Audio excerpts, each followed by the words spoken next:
ঘি বানাবো, তার জন্যে আমি 1 সপ্তাহ ধরে 5 থেকে 6 দিনের মালাইটা আমি জমা করে রেখেছি। এটা জমা করলে অবশ্যই ফ্রিজারে ভরে রাখবেন, তাছাড়া খারাপ হয়ে যেতে পারে। এরপর এটাকে আমি মিক্সারে দিয়ে পিষে নেব।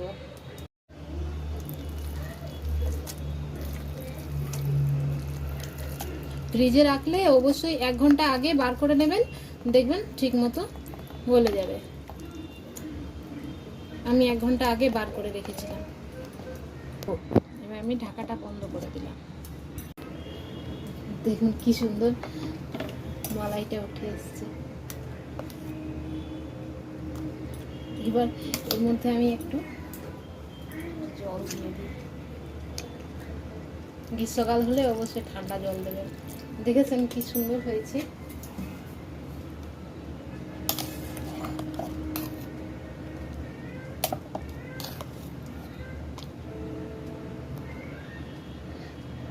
কত মাখন বেরিয়েছে না।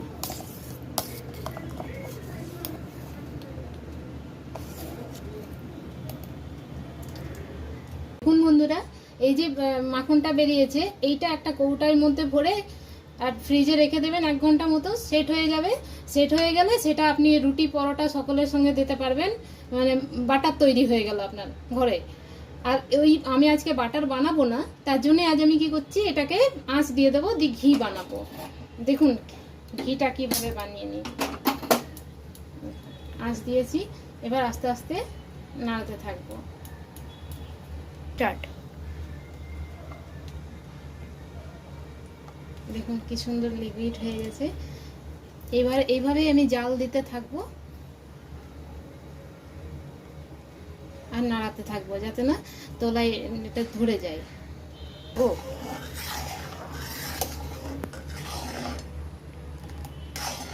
দেখুন ঘিগুলো উপরে ভেসে ভেসে আসছে। দেখুন এখনো পুরোপুরি গরম হয়নি।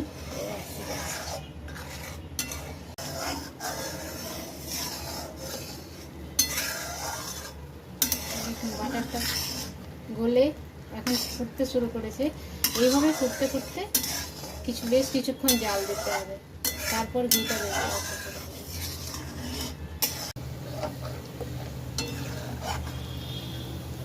দেখুন এবার ছানাটা আলাদা হয়ে গেছে আর ঘিটা ছেড়ে ছেড়ে আসছে। এবার জাস্ট একটুখানি লালচে হয়ে আসবে, কড়া বন্ধ করে দেবো। দেখুন এই যে অবশিষ্ট অংশ যেটা থেকে যাবে, আমি এটা বেশি লাল করব না, আমি এই সময়ে এটা তুলে নেব। তুলে নিয়ে ওটা থেকে একটা অন্য জিনিস বানাবো, সেটাও আপনারা দেখতে থাকুন ভিডিওটা, তাহলে দেখতে পাবেন শেষে ওটাতে আমি কি বানাই। দেখুন বন্ধুরা কতটা খোয়া বেরিয়েছে। এই খোয়াটা দিয়ে আমি একটা জিনিস তৈরি করব, আপনারা দেখতে থাকুন চ্যানেলটা। আর আমার চ্যানেলটাকে যদি এখনও সাবস্ক্রাইব না করে থাকেন তাহলে অবশ্যই সাবস্ক্রাইব করে নিন, আর নিচে থাকা বেল আইকনটা দাবিয়ে দিন, তাহলে যে কোনো ভিডিও আমি আপলোড করলে আপনাদের কাছে সরাসরি পৌঁছে যাবে। দেখুন কতটা ঘি বেরিয়েছে। আর এবার দেখুন আমি কি বানাই। মোটামুটি 2 থেকে 3 চামচ টেবিল চামচ মতো আমার খোয়াটা বেরিয়েছে। হ্যাঁ, তো আমি সেই অনুযায়ী 2 টেবিল চামচ বেসন দিয়ে দিলাম।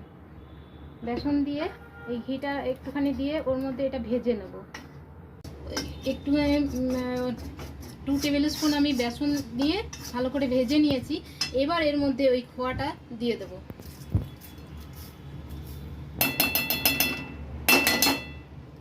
খোয়াটা দিয়ে আবার একই সাথে একটু ভেজে নেব দুটোকে। দেখুন খোয়াটার মধ্যে যে ঘিটা ছিল সেই ঘিটা দিয়ে সুন্দর ভাজা হয়ে যাচ্ছে। এবার এর মধ্যে দেব, আপনি যেরকম মিষ্টি খান সেই মতো মিষ্টিটা দেবেন। আমি চিনিটাকে গুঁড়ো করে নিয়েছি, গুঁড়ো করে দিয়ে দিলাম 1 টেবিল স্পুন আর 1/2 টেবিল স্পুন। এটা দিয়ে ভালো করে নাড়াতে থাকবো এবং এই সময় এর মধ্যে আপনি ফ্লেভারের জন্য এলাচ দিতে পারেন। তো আমি এর মধ্যে 2টো এলাচ দিয়ে দেবো। আমি 2টো এলাচের দানা বার করে নিয়েছি, এই দানাটা দিয়ে দেবো এর মধ্যে।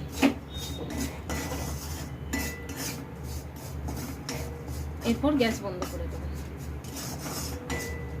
অল্প একটু ঘি এই পাত্রটাতে আমি লাগিয়ে দিলাম, গ্রিজ করে দিলাম। এরপর এই যে মিশ্রণটা বানিয়েছি, দেখুন এই মিশ্রণটা এই বাটির মধ্যে দিয়ে দিলাম, দিয়ে ভালো করে প্রেস করে দেব। খুব সুন্দর লাগে খেতে, আপনারা একবার বানিয়ে দেখবেন, খুব ভালো লাগে। অনেকেই তো এটা ফেলে দেয়, কিন্তু আমি এটা ফেলে না দিয়ে এটা দিয়েই মিষ্টি বানিয়ে নিই। এরপর এটাকে এইভাবে দেবে দেবে একটু সেট করে নেব।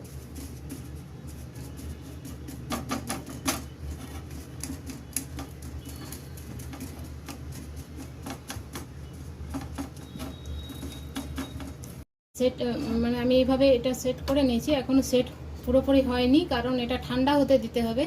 আর আমি একটু রুম টেম্পারেচারে নিয়ে আসবো, দিয়ে তারপর এটা আমি ফ্রিজে রেখে দেবো আধা ঘন্টার জন্যে। তো দেখুন তার আগে আমি কি করব, এটা যাতে সহজে বেরিয়ে আসে তার জন্য একটা ছোট ছোট পিস করে নেব।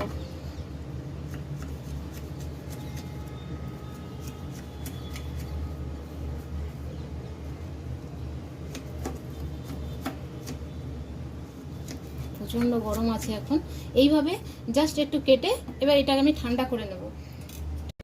দেখুন বাজার থেকে কত দাম দিয়ে ঘি কিনে নিয়ে আসতে হয়, কিন্তু আমরা খুব সহজেই বাড়িতে ঘি বানিয়ে নিলাম। হ্যাঁ, আপনারা যদি এই পদ্ধতিতে ঘি বানান তাহলে দেখবেন অনেকটা করে ঘি তৈরি হবে সুন্দর, আর বাড়িতেই বানিয়ে নিতে পারবেন। আর আমার চ্যানেলটা যদি সাবস্ক্রাইব না করে থাকেন তাহলে অবশ্যই সাবস্ক্রাইব করে নেবেন, আর নিচে থাকা বেল আইকনটাও বাজিয়ে দেবেন, যাতে সমস্ত ভিডিওগুলো আমি আপলোড করলে আপনার কাছে পৌঁছে যায়। আমার চ্যানেলটাকে লাইক করতে ভুলবেন না। কেমন হয়েছে আমার ভিডিওটা, কেমন লাগলো অবশ্যই কমেন্ট করে জানাবেন। ধন্যবাদ।